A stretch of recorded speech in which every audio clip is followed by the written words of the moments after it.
പ്രപഞ്ചത്തിലുള്ള എല്ലാ മാന്യർക്കും എൻ്റെ വിനീതമായ നമസ്കാരം. കുറേ നാളായാലും കണ്ടിട്ട് എന്തായാലും കണ്ടപ്പോൾ എനിക്ക് സന്തോഷം. ഇന്നെന്താ പരിപാടി എന്ന് ചോദിക്കുകയാണെങ്കിൽ നമുക്ക് പ്രകൃതി ഭംഗി ഒന്ന് ആസ്വദിക്കാമെന്ന് പറഞ്ഞ് പുറത്തേക്ക് ഇറങ്ങിയതാ. എന്നോട് പ്രകൃതി മര്യാദയ്ക്ക് പറഞ്ഞിട്ടുണ്ട്, പുണ്യേച്ചി ഇപ്പം ഇറങ്ങണ്ട എന്ന് പറഞ്ഞു. പക്ഷെ ഞാൻ കേട്ടില്ല. അതിനുള്ള പ്രതികാരം തീർക്കാനായി അവരുടെ ആയുധമായി എന്നിലേക്ക് അയച്ചു. സുബാഹ ഇനിയിവിടെ നിന്ന പണി വാരും മോനെ എന്ന് മനസ്സിലായ ശേഷം ഞാൻ ഓടിച്ചാടി എത്തിയിരിക്കുന്നുണ്ട്. ഇനിയിപ്പോൾ കുറേ പേര് ചോദിക്കുന്നുണ്ട്, മെലോ എവിടെ, അണ്ണാന് പേരിട്ടോ എന്നൊക്കെ ചോദിക്കുന്നുണ്ട്. നമ്മൾ അണ്ണാന് പേരിട്ടിട്ടുണ്ട് കേട്ടോ.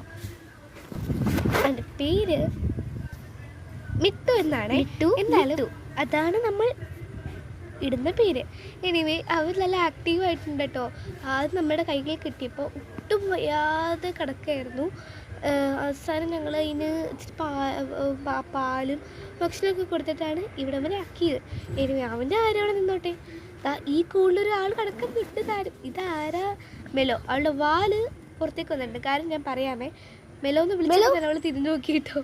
എന്താ കാര്യം എന്ന് വെച്ചാൽ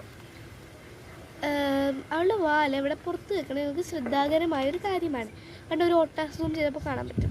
ഈ ഒരു ഓട്ട നമ്മൾ നേർത്തൊരു പലകയല്ല ഒരു സംഭവം അവിടെ ഉണ്ടായി. അത് അവൾ തട്ടി താരേക്ക് ഇട്ടു. പിന്നെ നമ്മളിത് ആ പുറത്ത് കാണുന്ന ദൂരത്തെ സംഭവം ഇവിടെ വച്ചതാണ്. എന്തായാലും ഇതിനോട് മാറ്റിയ കാര്യം ഞങ്ങൾക്ക് ശ്രദ്ധാകരമാണ്. നിനക്ക് വിളിച്ചുവിടാനല്ലേ? മനസ്സിലാവുന്നുണ്ട് കേട്ടോ. എനിവേ ഇവളുടെ കാര്യം ഞാൻ പപ്പയോട് പറയുന്നുണ്ട്. എന്നിട്ട് നമുക്ക് കൂടെ നടക്കണം എന്ന് വെച്ചാൽ അടിയത്തെ സംഭവം നടക്കണം. എന്തായാലും ഇത്രേ ഉള്ളൂ ഇന്നത്തെ വീഡിയോ കേട്ടോ. എന്തായാലും അടുത്ത വീഡിയോ ആയി പിന്നെയും കാണാം. Tata, bye bye.